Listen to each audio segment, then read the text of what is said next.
Gue mau menjelaskan kenapa balas dendam itu hanya dilakukan oleh orang-orang yang berpikiran sempit dan dangkal gitu. Jadi berpikirnya tidak panjang.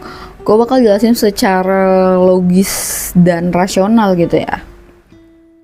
Yang pertama itu karena kembali lagi ya dengan rumus kehidupan yang sangat simpel gitu. Apa yang lo dapat, apa yang lo berikan itu yang lo dapat, apa yang lo tanam itu yang lo tuai gitu.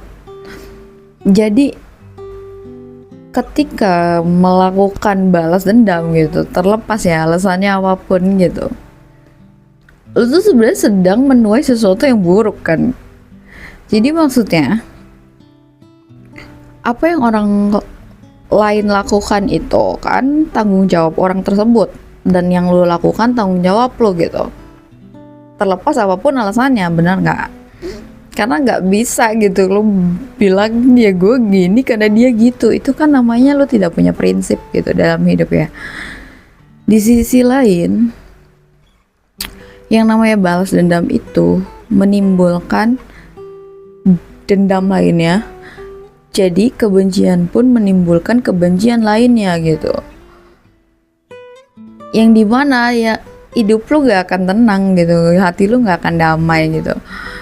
Membawa terus kebencian dan dendam itu bikin hidup lu lebih berat gitu sebenarnya, gak ringan gitu jadinya hatinya, pikirannya gitu, karena kan capek ya gitu, selalu dipenuhi dengan amarah gitu, diselimuti dengan kemarahan. Terus yang dimana sebenarnya sama halnya dengan kebaikan, ketika lo berbuat baik ke orang lain, banyak kebaikan yang datang ya sama dengan kebalikannya gitu kan.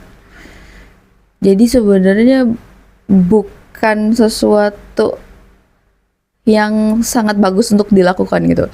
Jadi orang tuh sebenarnya kan kalau balas dendam tuh mikirnya biar puas gitu kan hatinya gitu, biar seneng. Sedangkan sebenarnya iya mungkin senang, iya mungkin puas, tapi sebentar.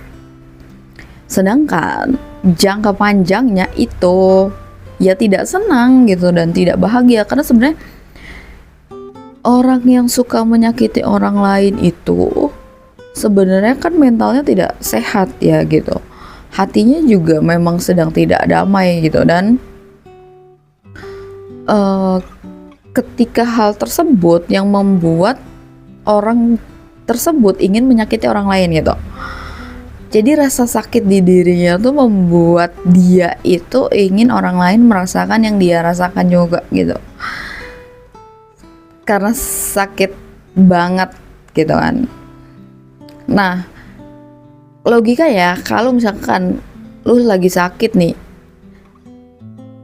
kan kalau misalkan logika dan rasionalnya ya lu sembuhin dong kalau lu lagi sakit, iya kan? Lu cari cara untuk menyembuhkan sakit lu, bukan nambah sakit lu gitu. Iya gak sih? Yang sehat tuh kayak gitu. Kalau berpikir jernih itu ketika lu sedang sakit itu, lu mencari cara untuk menyembuhkan, bukan untuk nyakitin orang lain lagi. Karena nyakitin orang lain itu sama dengan nyakitin diri sendiri gitu ya, karena kan berbalik lagi kan apa yang lo lakukan ke orang lain itu gitu loh, dalam jangka panjang dan dalam waktu yang mungkin tidak bisa ditentukan juga.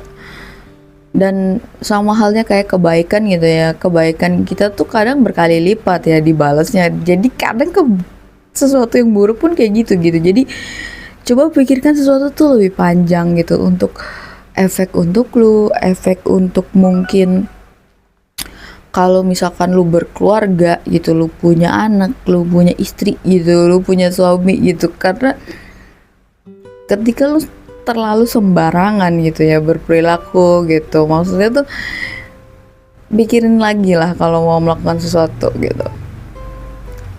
Jangan hanya lu pikirin bahwa ini tuh akan hanya berakibat ke lu, enggak gitu. Ini bisa kemana-mana banget gitu, dan bisa sangat panjang gitu ya.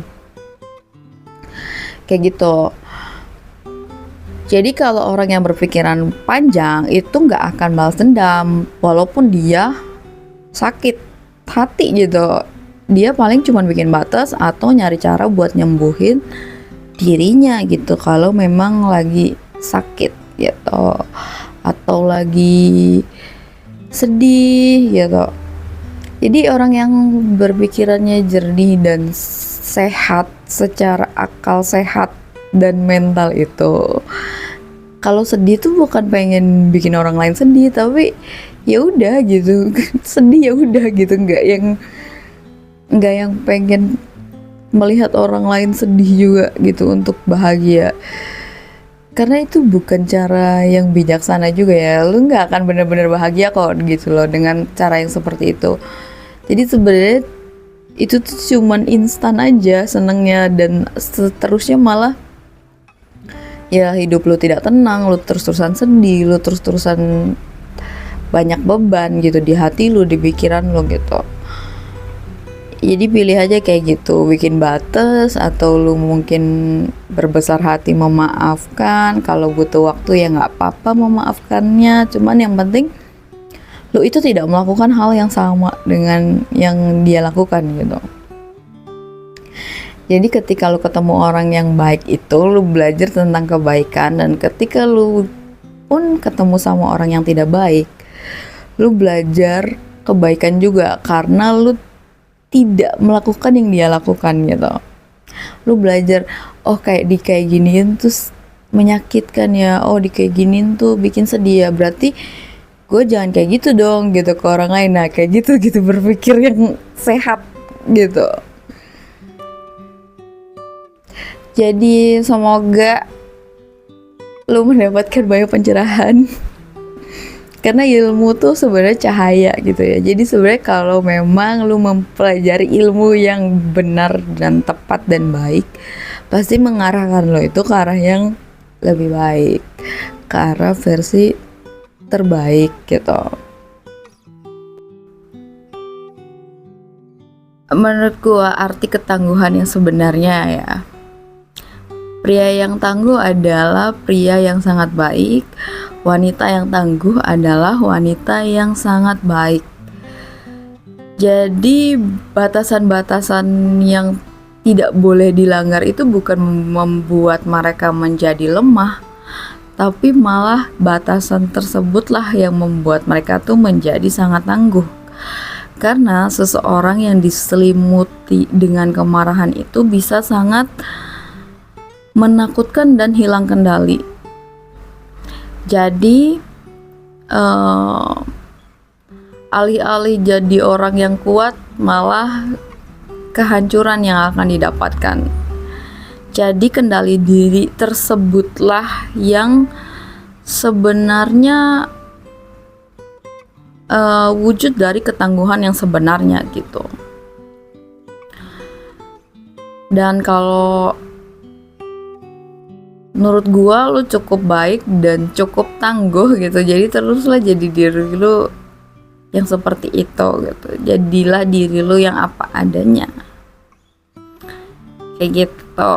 Dan gue sangat bangga dan gue sangat mengapresiasi, karena tidak ada kebaikan yang sia-sia, apalagi kalau dilakukan dengan setulus hati.